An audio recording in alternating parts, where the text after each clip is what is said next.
from your vantage position, Mr. Saraogi, you have the opportunity to observe other leaders as well. You have you have the pleasure of developing other leaders, right? What have you learned about moving leaders from good to great to world class? So, let me put a disclaimer in place. I don't understand too much of what you're saying in terms of, I don't think I've achieved anything of that sort. Okay. Having said that, see, when developing leaders I've seen is a two-way street. So the first thing which you actually can develop in somebody whom you want to make a leader of is hunger. Beautiful. So the first job of a leader in creating another leader is to give him hunger.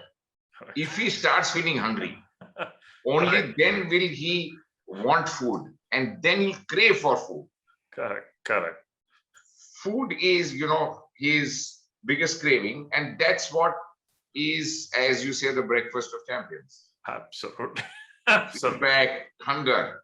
So if a person is hungry, only then can you take him from good to, better and then great or whatever you want to say. Correct. Correct. Correct. If you can impart him or inoculate him or vaccinate him for hunger,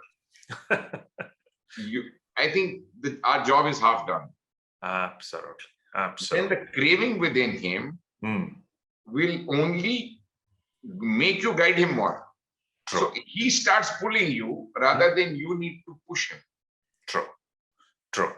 So I feel that the biggest trait and our biggest job is to create hunger.